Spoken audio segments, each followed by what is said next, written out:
Done. Oh, perfect. There we go. Thank There we you. go. I thank my AV person.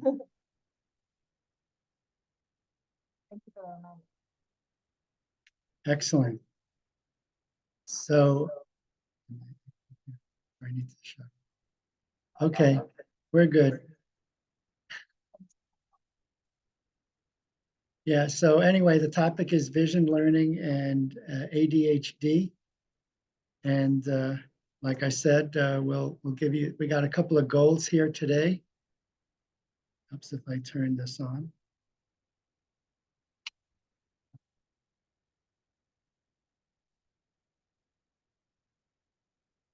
My slides are not advancing.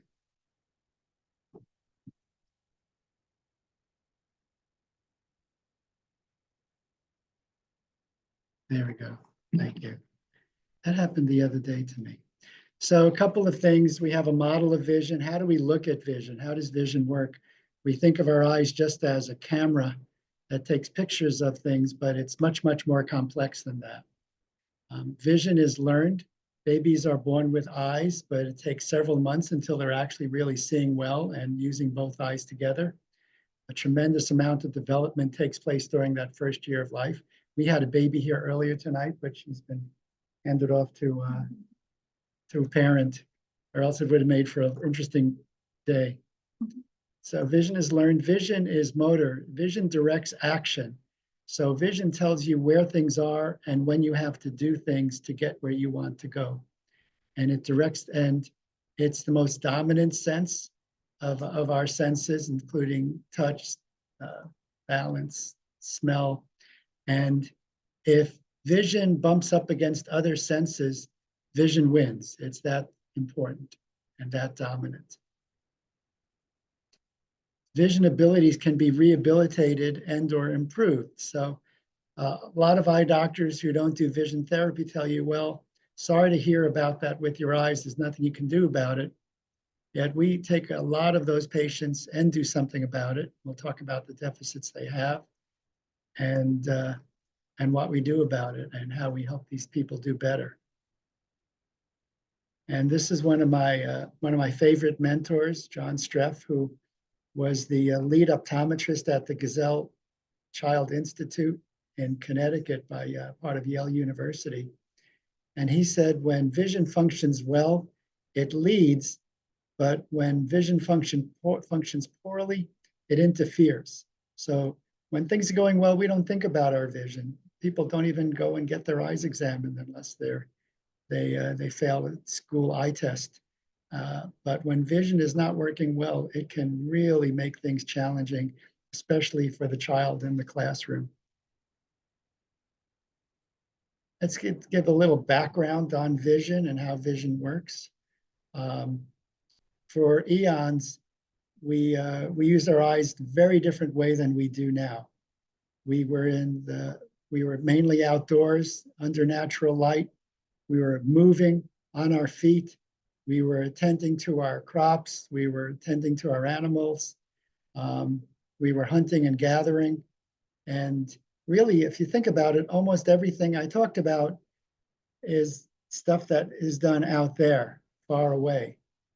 And very little time spent inside, maybe doing some craft work or, again, these people did not sit around and watch TV. They worked hard. They did some handiwork, and then the sun went up the next day and they went outside and started all over again. And then about 150 years ago, everything changed. The Industrial Revolution, we moved from the country to the city, and work moved from the farm to the factories. And here we have a lot of people who are not tending to any animals. They're tending to their little task here. You know, we have a gentleman here who is, let's see if I get the pointer over. There we go. He's spending all day looking at about 15 inches away. He's probably under pretty poor lighting. So once upon a time, we didn't have any regulations about work. We didn't have OSHA, and we really beat up on our eyes.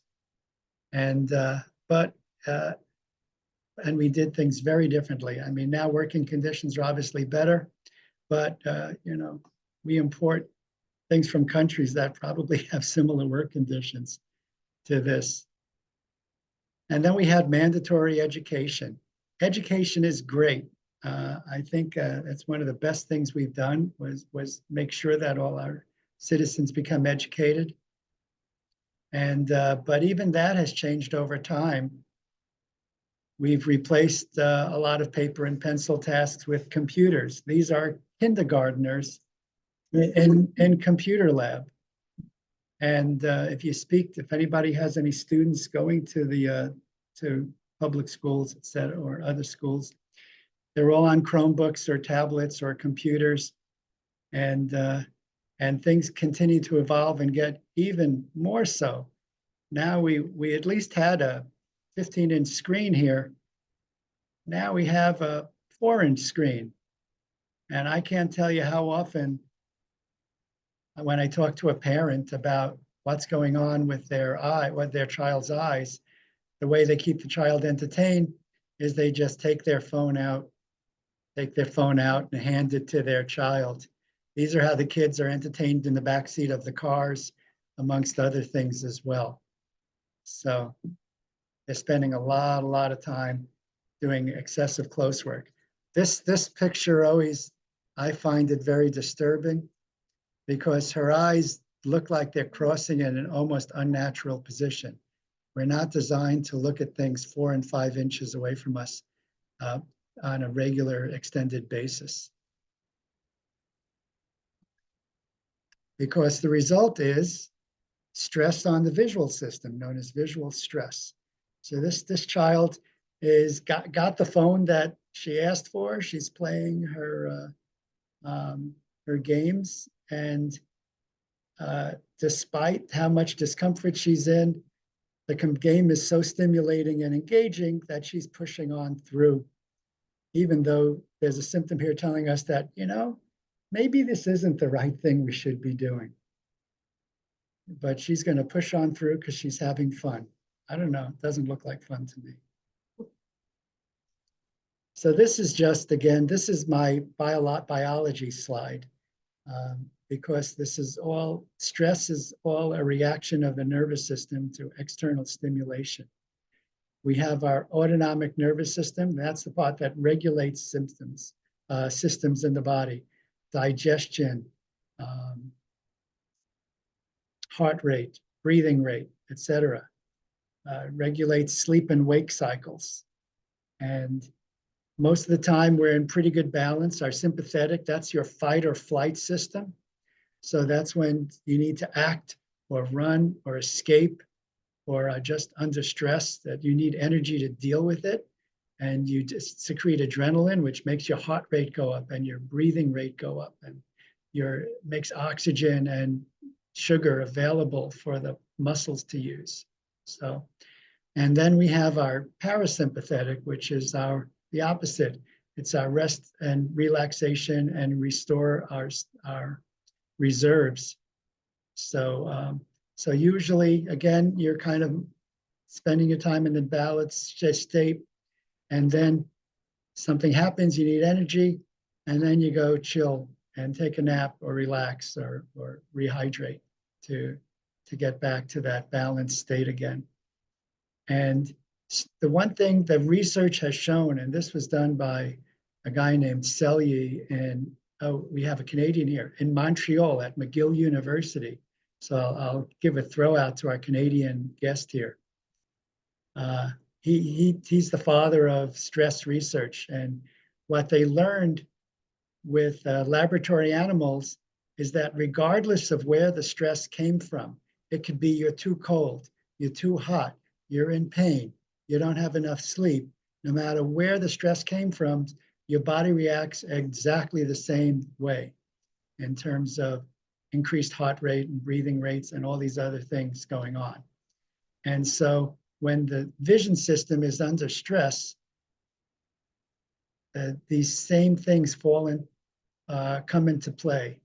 And it's the same. And the problem is that if you're under a stress state for too long, things start to break down. Again, we're supposed to act, rest, act, rest. But imagine the child who's struggling hour after hour after hour, day after day after day on doing reading and close work that he's unable to handle. You start to have changes to the detriment of the individual. And it really starts to become a very bad spiral. So what happens in visual stress? Again, the most common form of visual stress is something called a convergence insufficiency. And that's when you look far away, your eyes are supposed to be straight, but as you bring things in close to you, your eyes have to pull inward. We call that convergence. If you don't do this well, you may have blurry vision, double vision, headaches, eye strain, discomfort. A whole list. We'll go through the symptoms soon. But this is your brain telling you, like that kid rubbing an eye, hey, let me get away from here, but you've got 2 hours of homework you have to get through, and it gets really hard. And this person who's having trouble converging, and we'll talk about statistics with ADHD and this problem. They may start at the beginning of the page and worked hard to converge their eyes, and then they lose it. And then they go a couple of words later and they work to converge and they lose it. And then they do it again and they work to converge. And now they have no idea what the first 2 words were on that line. And it's very, very frustrating. And this child is going to not be a happy camper. The harder he tries, the worse it gets. And he's going to have to make some choices because he cannot undergo this stress for long periods of time without things going downhill. So as a result of this visual stress, and it could happen in other parts of the vision system, it could happen with eye movements, it could happen with eye focusing, just that convergence has had the most research done and has the best evidence based out there of any of the conditions that we're talking about. So the child comes to a fork in the road and has to make a choice which way they can go, because they have to deal with this stress. And again, you can deal with it, you could fight it, you can avoid it, and this child's going to have to figure this out. The most sophisticated way is to develop nearsightedness. And this is where you sacrifice the far vision to become better and more comfortable at dealing with close-up vision. It's very sophisticated. It usually happens in around, pre-pandemic, it happens usually around 4th grade. Post-pandemic, we're seeing these things happen a year or 2 earlier, such as even in 1st and 2nd grade. These kids are spending far less time moving around than they used to. And the early research is in. We've had this, we're kind of in year 4 of this pandemic, going into 5, and they've done research, and the results are not too pretty. Kids are developing more problems at younger ages, especially in the development of nearsightedness or myopia. And my brother told me, once the genie's out of the bottle, you can't get them in. So once these computers have permeated the workplace and textbooks have been eliminated, you're never going to go back the other way. So we have to have ways to deal with these problems that develop. So this kid may have trouble with sports, have trouble reading the blackboard, but he's generally going to do okay with close work. What he's doing is working for him to survive the stresses of near visual strain and stress of doing his reading and writing. And they do very well. They get some glasses, or when they get older, they get contact lenses, or when they're an adult, they can even get laser and get rid of it. They're generally very easy to treat. They go through periods of time where the eyes change more than other times, but they generally get the glasses and walk out and they go, wow, I didn't know that everything was so clear, and they're happy campers. But they were already probably doing pretty well at school. And There are some studies that show that nearsighted people are higher percentage are more successful in higher education than people who are farsighted, who's strained to see up close. So that's one. What's another way to deal with stress? This is a lot of what we see here at the office. It's that girl who is holding the phone. We have most of these kids want to do well, and they'll push through, but with reduced performance. So they want to please their parent. They still kind of like school, but it's starting to now snowball on them. And the harder they try, the more symptoms they develop. What's a big symptom? 20 minutes of homework takes an hour or two to get through. There are daily fights every time it's homework time at home. We call these the homework wars. And the parents are getting so frustrated. It's like every night, it's like a repeat every night, Groundhog Day, one day after the other. It's like, Johnny, if you would just sit and do the work, it would only take you 15, 20 minutes. And they've held it together for the school day, but then they come home and they just can't hold it together, or they hold it together for the teacher, but not for mom and dad. It's just too difficult for them to maintain it. And this is where we see a lot of these kids coming in with symptoms. They may have double vision. They may have headaches. We see these kids get off the bus. They're really, really washed out. And they really, and they may do other things. They may act out. We'll talk about that in a few minutes. But they're very frustrated. They avoid, and we have to get them functioning where they could deal with this near print. So what happens when your eyes don't want to work together well? And they don't have to be off by that much. So here's a Disney book. And if your eyes are working well together and focusing properly, the print is nice and clear and sharp. But if you're having trouble converging, even if you're off just a little bit, that print is going to be really, really hard to see. And notice how the print on the left is big and much easier to see, and the print on the right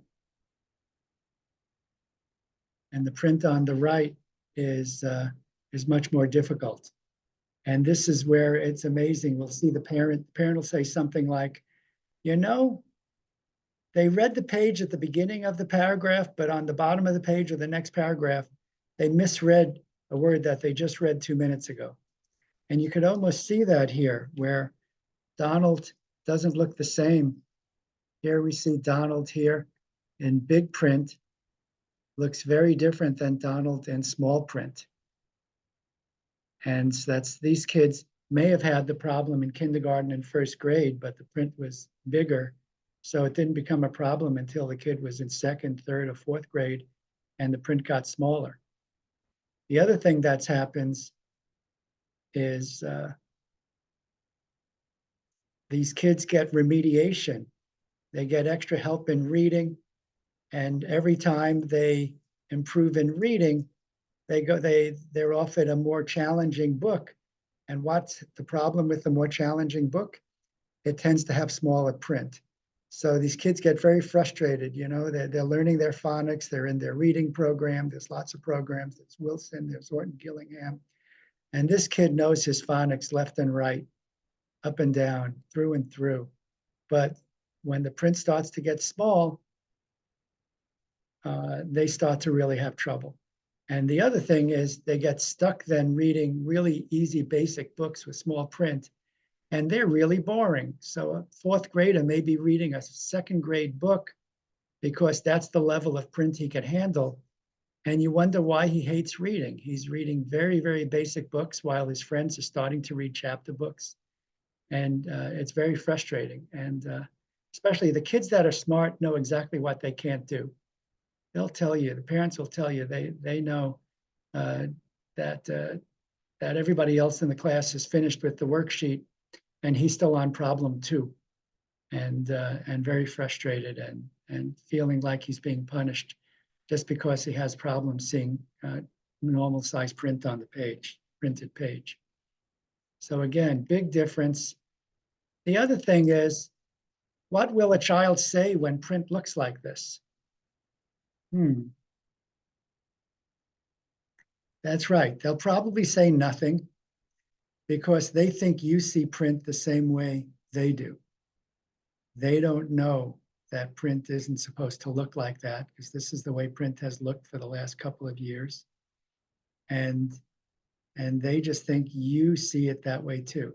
And it's pretty cool when they come in one day and they say, Dr. Fox, I think I'm cured. The print looks clear on the page now. So it's pretty cool when we help these kids. We were going to, the title of the talk is Convergence Insufficiency and ADHD. Again, I saw print kind of like this and I spaced out. So you could say I probably had some sort of attention issue that was related to seeing print. The big take home on this article, this was at the University of San Diego Medical School in 2005. Lead author was Granite, and eye surgeon. And they reviewed they studied a couple of hundred patients and found out that the incidence of convergence problems in ADHD was triple that of the regular population. So with the regular population, you saw about 6% of the children had a convergence problem. It was nearly 20% in the ADHD population. And the conclusion was that kids who have ADHD should be screened for convergence insufficiency, because that's something that's fairly straightforward to diagnose and treat, and is very concrete to deal with, and good research on that as well. So high percentage of kids. This is the older kid, and this is, so we said there's 3 paths they could go. One was to adapt to it, give up the distance vision. One was to try to push through, and but with reduced performance. And the last one is just to give up and be done. It may become a behavior issue. It may become truant. They may get in trouble. They may become disruptive in the classroom. I've seen kids who are able to get themselves thrown out of the classroom whenever they wanted to, or they did very disruptive things. One other kid would bring in a bunch of pencils, and it was time to do reading and writing assignments. He very loudly sharpened all his pencils, and it was very disruptive. And he would be asked to go down to the principal's office, because he just did it every single day. And we had once at one of these seminars, we had somebody who dealt with truancy. And what they said is, kids would rather be bad than be stupid. And, this kid's throwing spitballs around and flinging his pen around. Everybody laughs and he thinks he's class clown and he's great.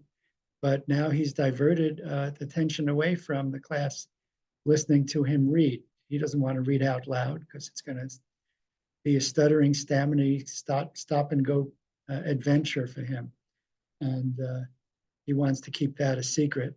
So he'd much rather be a class clown. Teachers, people involved in education know that you can't sit 2 of these kids together. You hope you don't have more than 4 of them in the classroom at once, because you need to spread them to the 4 corners of the classroom, because they just keep egging each other on. And unfortunately, of the 3 different adaptations, this is probably the worst, because, the 8-year-old that we showed you earlier, mom's running the show here. That kid may not know exactly why he's there, but mom could make him do his home therapy and come to vision therapy do what we ask them to do. This kid's a young teenager. He's going to be a challenge to motivate. We have to give him the upside of being a willing participant in a vision rehabilitation program. And we've had some who've just said, no, I'm good. I'm good. Yeah, so I'm flunking, but I'm studying to be a hairdresser, and I don't need to go to college, and I'm good. And but others we can convince, because maybe they play sports, then we could say, we can get that batting average up higher. We could have you be better at catching a football. And some of them we have to motivate like that. And it's a challenge. We're pretty good at it, though. We've had some pretty serious kids. We've had some kids that were really in the process of flunking out of school or hanging out with the wrong crowd as they move through high school or middle school. And it's a challenge. So we want to get these kids before they get to this stage. So here's my top 10 list of eye symptoms. The number one, of course, is avoidance. When we ask parents about their kids, do they read for fun? And the parents go, oh, yeah, right. Never, ever. And they just avoid. And again, avoidance could involve arguing and being chased after and not being able to sit still for the homework as well. Closing an eye, tilting a head. See that pretty commonly. Getting close to the paper, that's a sure sign of a focusing problem, is the kid who's just a few inches from the printed material. They may have handwriting problems and coordination issues and be underachievers in sports. We have a lot of kids who can't ride a bicycle till after they've done some vision therapy. Losing place, that's a symptom that's often easier for the parents and teachers to see, as the kid just skips words, skips lines. And of course, when you're skipping all over the place, the comprehension gets really, really bad. And it's really cool when the comprehension starts to come up and they start to enjoy reading. They confuse similar looking words. The kid is burned out after school, short attention span, and the kid who everybody knows is bright but just can't seem to handle schoolwork. So, speaking of ADHD, this was something a teacher who works with an optometric group put together. And like ADHD, there's no test for that. It's a survey, interview, and checklist of symptoms. And if you have enough of them, then you're considered to have ADHD. And here it shows the first column is ADHD. That's as listed in the psychology textbooks. And many of these symptoms, if you look, are the same as learning-related vision problem, as these kids we've talked about, especially that second path of poor performance. And of course, children do have to be allowed to be children. We have pushed reading down to younger grades. And some kids are just not able to sit still and attend for long until they get to a certain age. But you could see why there's such a parallel showing of signs and symptoms of the ADHD versus the vision learning issues we're talking about. And once we find a problem, what kind of intervention do we have? We have three main things in our toolbox. Number one, developmental lenses and prisms. This is always, the easiest way to go. And it's really nice if we could just prescribe a pair of glasses and be done. I just had a child like that today. We modified a prescription and it made all the difference in the world. Many of these kids, again, because they may be able to read the eye chart far away, don't get to the eye doctor to get lenses. They get a false sense of security. But again, if I could prescribe lenses and be done, that's super. And prisms are certain types of lenses that move objects in different directions, help the eyes, can, in many cases, can help the eyes work better together. And let's see here. This is Juliana. She's hunched over, getting close to the paper. What happens when we put glasses on her? Oops, up she pops. Take off the glasses, down she goes. Who's going to be less fatigued at the end of a day of school? Who's going to have an easier time scanning? Who's going to have better grip and posture for writing and copying? And this is just with a pair of glasses, and she did amazingly well. The second way of treatment is something called syntonics or optometric phototherapy. Very, very hot topic in the world of vision therapy and optometry. The use of specific light frequencies to balance the nervous system. We talked about that slide with the autonomic nervous system, the sympathetic and the parasympathetic. And retina is brain tissue, and you're directly stimulating parts of the brain when you stimulate the retina with specific colored lights. Does a great job of opening up the peripheral vision. It stimulates and relaxes focusing and convergence.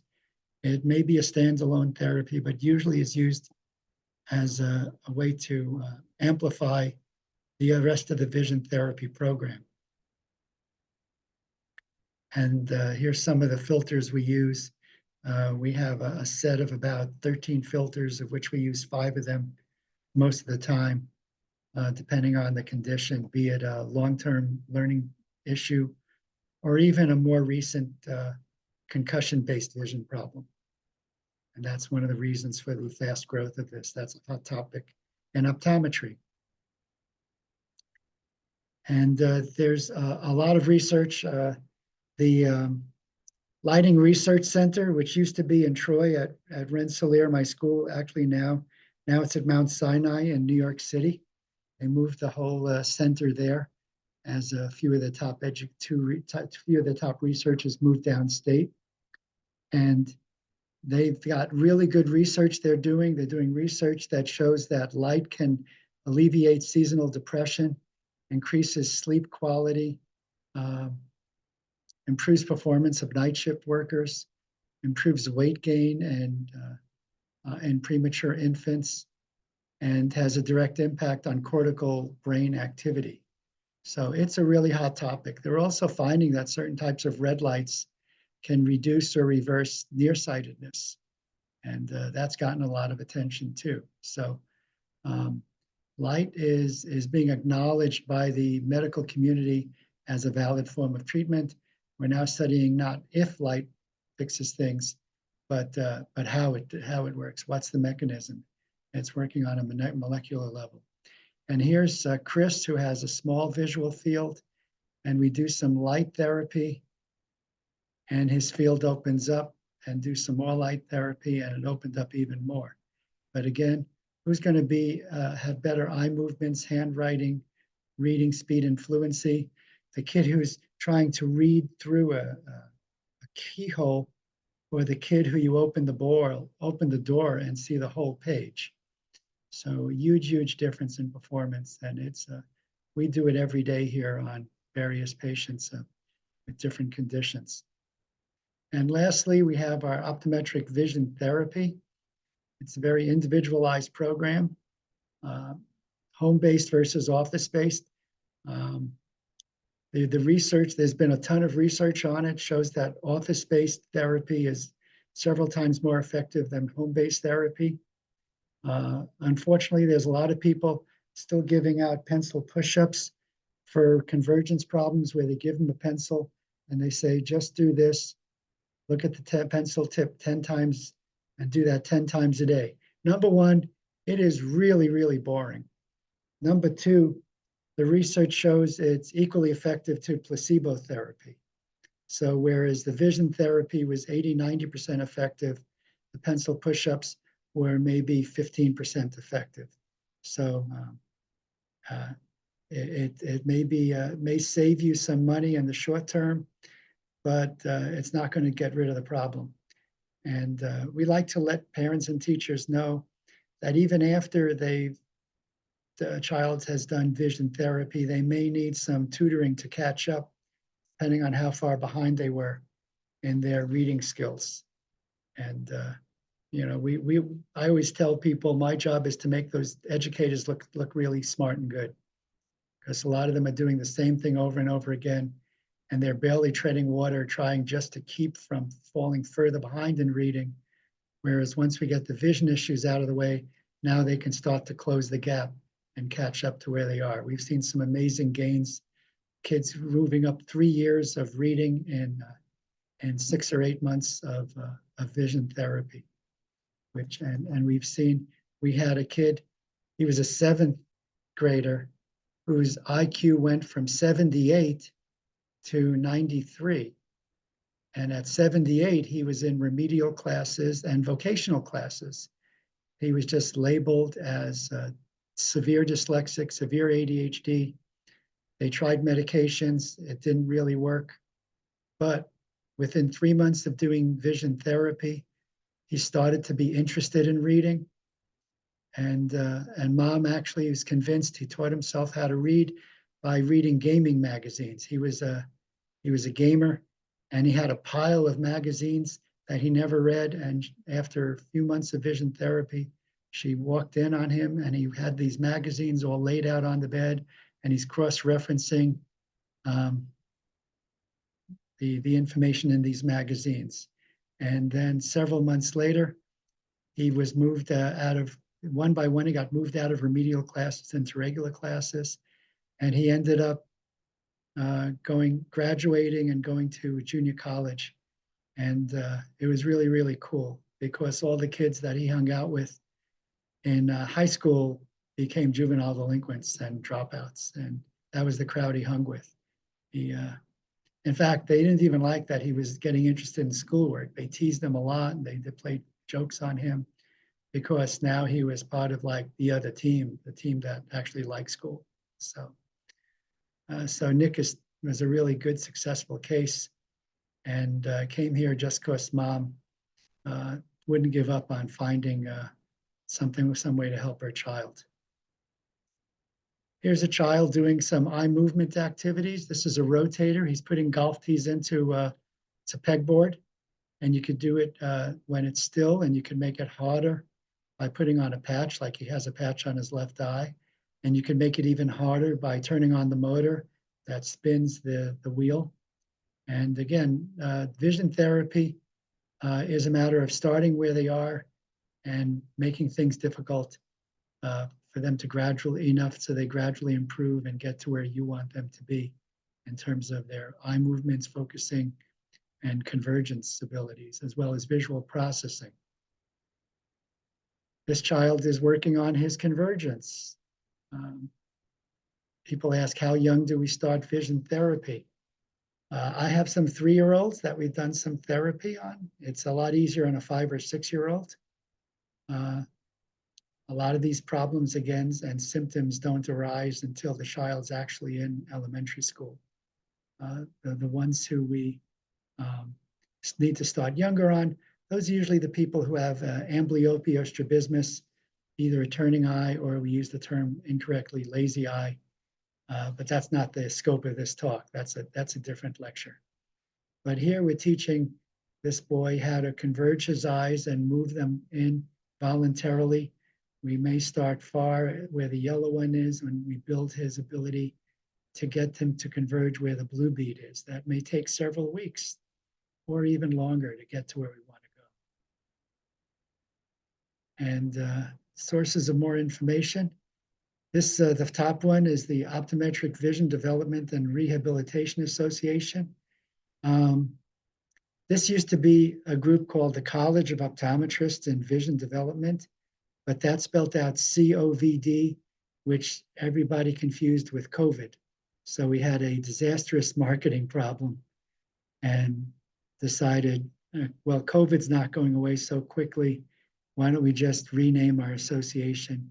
And we were looking to rename it anyway, because more and more of us are working with adults and teens, and college kids who've had concussions. So we're doing a lot more rehabilitation, and we're looking for a way to put that into our group's name. And there's the optometric extension program. They provide a lot of educational programs and resources. They have a library full of books, and it does a great job of educating people. And the last group is something called NORA, the Neuro-Optometric Rehab Association. As I said, we're doing neurological issues. We're seeing people who have stroke, concussion, and other types of neurological issues, including something like carbon monoxide poisoning or Lyme disease, which can cross the blood-brain barrier. So seeing a lot of these things happening on a regular basis. And it's a lot of fun. Most of these kids come once a week for 6 to 9 months. The therapy sessions are about an hour, and we expect them to do about 15 minutes or so of practice therapy at home 4 or 5 days a week. I have wonderfully trained therapists who work one-on-one with the patients, the student patients that we have here. And it's really exciting. We just did a graduation, and the child felt it was equally important to talk about his reading as it was to talk about his baseball. And he's just doing so much better with ball sports than he did before, which were just endless frustration. And it's so nice. You don't have to be a superstar, but it's nice to be able to participate and play with your friends. It's so important. And that is that. So let me stop screen sharing.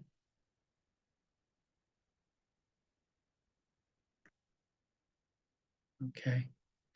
And does anybody have any questions, general or specific?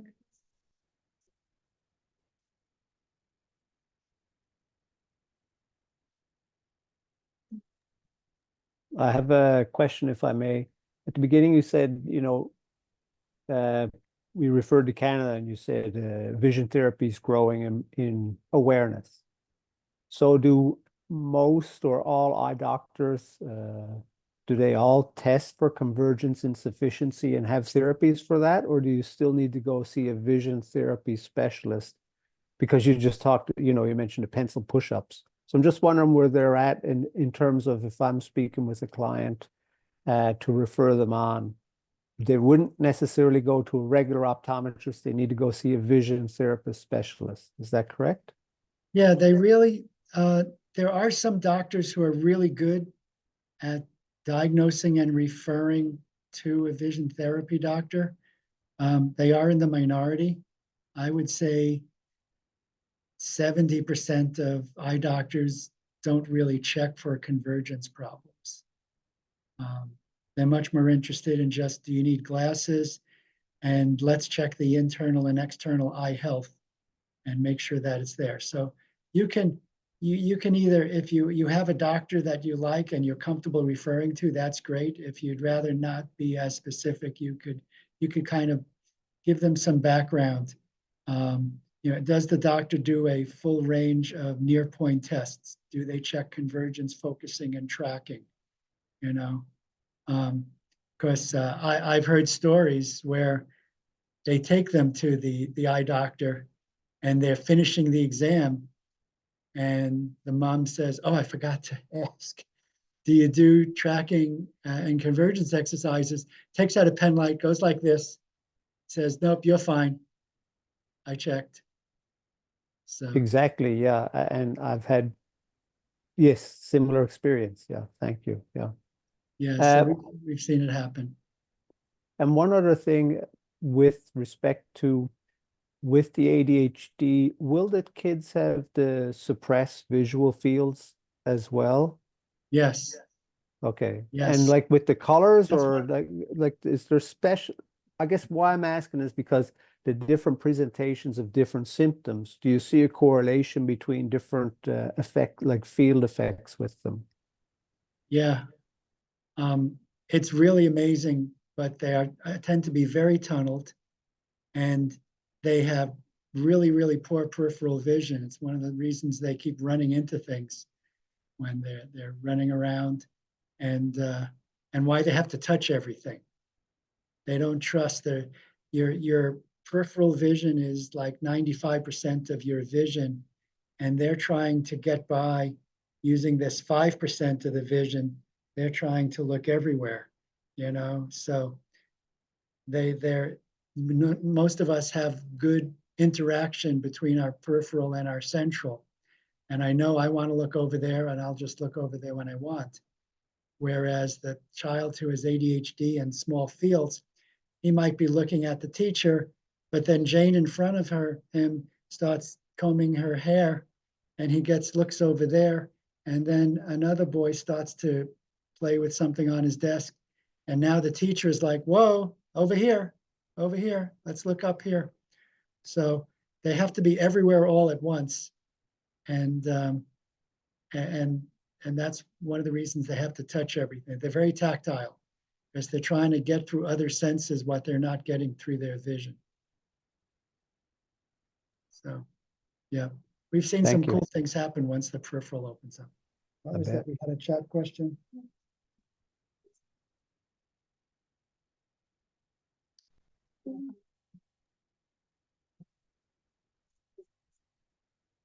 Yeah, I've actually done, my youngest light therapy patient was probably a 1-year-old. But most of them, we can do light therapy at 3 or 4. There's different ways to deliver the light therapy. In office, we have these instruments that you stick your head in, and it blocks out the peripheral light. And those are effective. What we often do with children that young is we have these filtered goggles that have the correct light filters in them for a specific condition. Let's say the child has something called esotropia, which is a crossed eye. So they would get a red filtered light, and we would say, here, put these goggles on like sunglasses, and just let your kid run outside for 20 minutes a day in the natural light with these goggles on. And we can do that. Usually a 3-year-old will usually let us do that. Sometimes we have to get them used to goggles. We may tell mom to go to the dollar store and buy some throwaway sunglasses, and just to get the kid used to wearing it on their face. Often it's not the prescription that's the problem. It's the sensitivity around the head and face, especially for the kids who might be on, let's say, the autism spectrum. Any other questions?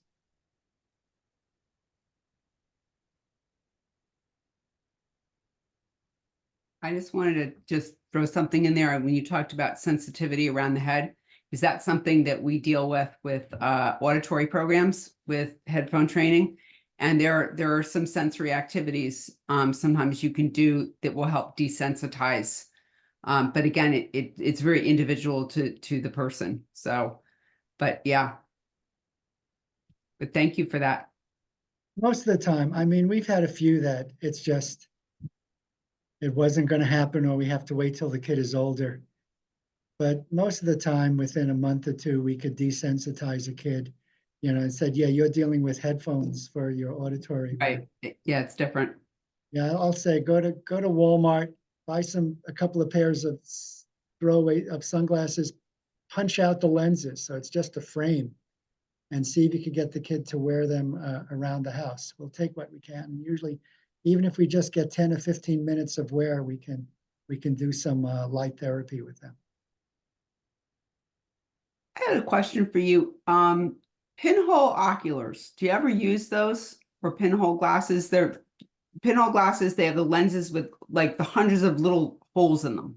I've seen them. I think I played with a pair or two like 20 years ago.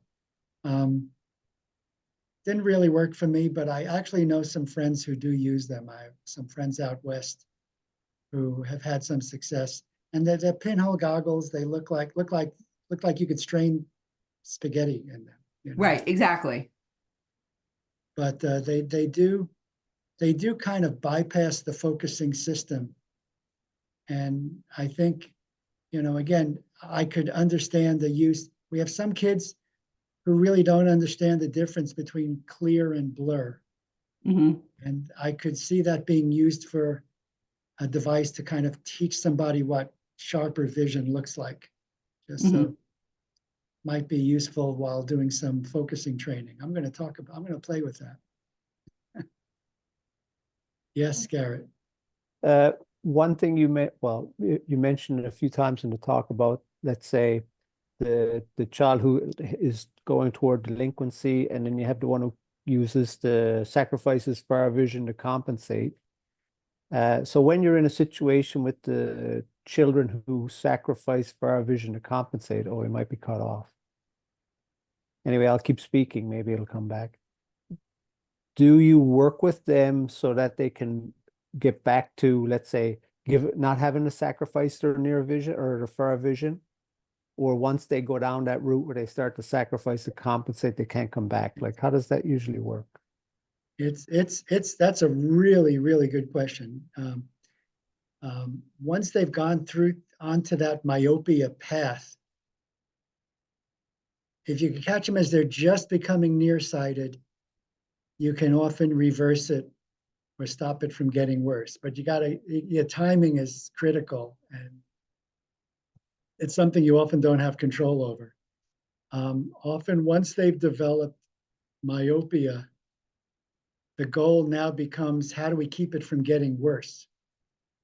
Because many of these patients, this is now considered an epidemic, is the number of people that are developing more myopia and at younger ages. And there are eye health risks associated with myopia. Myopia patients are more likely to have retinal detachments. Myopia patients are more likely to develop glaucoma, which is like high pressure of the eye.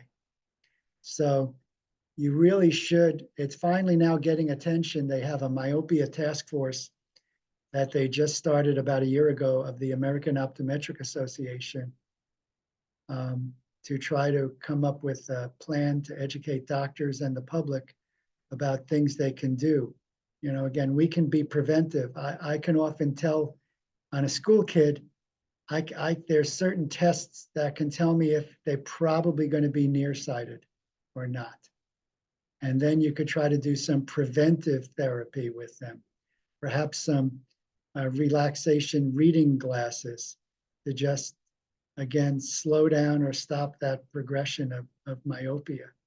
But it's a huge problem. There's also another field.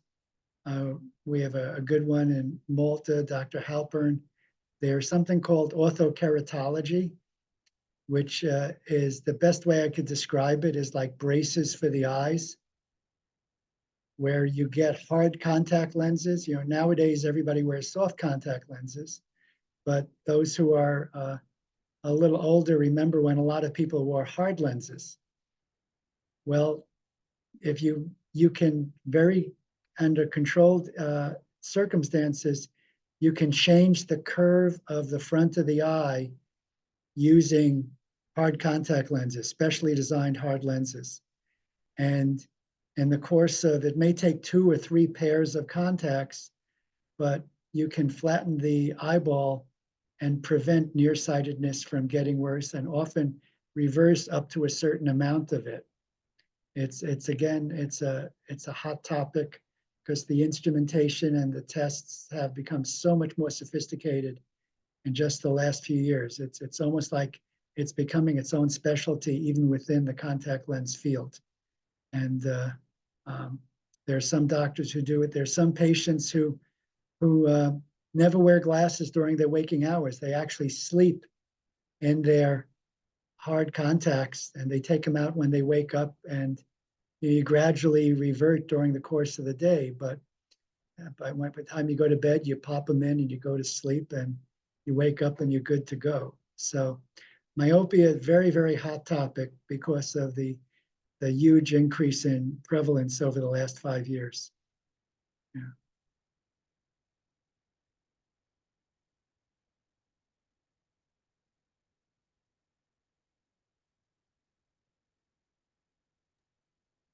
Dr. Fox. I just wrote a really long one in the chat, sorry.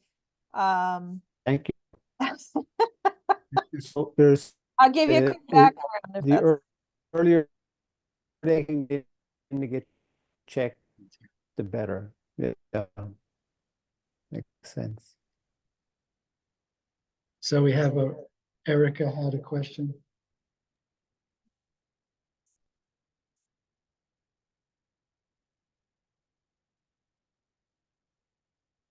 She was asking about when.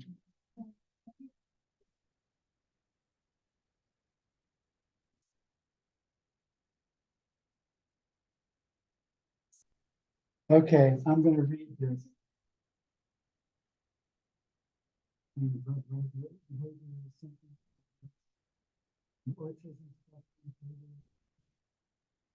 basically had this through eye diagnosis. The mixture of these and whether this is something that can improve vision processing versus clear functional vision. Okay.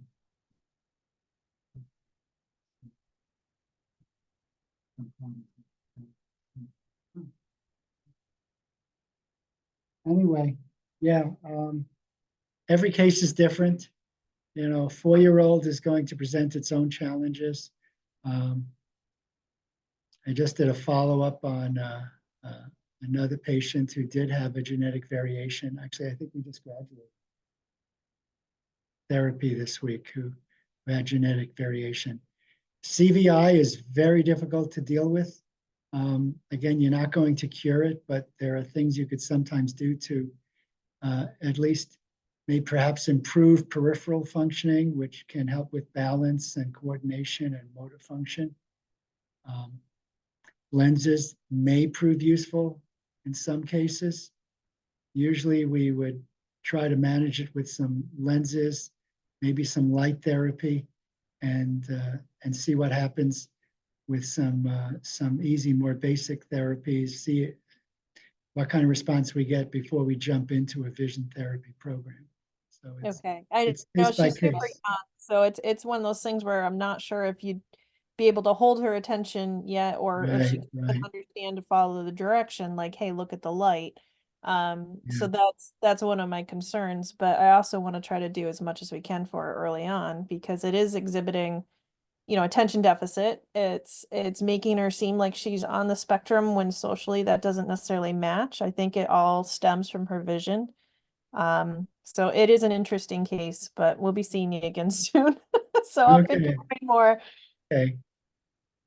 One step at a time. You try something. Very often I will try some lenses first and just sit back because lenses are really powerful. And if I could get the right lens on the child who's really in need of that, even the one with cortical vision impairment, I've seen some dramatic improvements. I've seen others that are not as dramatic. So case by case, do the best we can. So, okay. Anyway, looks like I think I've kept you long enough. Anyway, we have a lot of interesting info on our website, foxvisiondevelopment.com. And if you have questions, you can go through our portal there. And we can get questions passed along to my front desk and answer your questions there as well. But this was a good crowd with some good questions. And good to see some familiar faces too. Always like having a mix. Well, thanks for doing this. And please, I will follow up with your office to find out when your recording will be available. Because that's something I like to share out with my families because there's so many people who could benefit from this presentation. Okay, So. excellent. Yeah, we did record. Yeah. All right. Well, thank you so much. You have a really great night. Thanks for doing this. Okay, thank you. Thank you. All of Alrighty. you have a great Bye-bye. night. Thank you very much. Okay, bye-bye for now.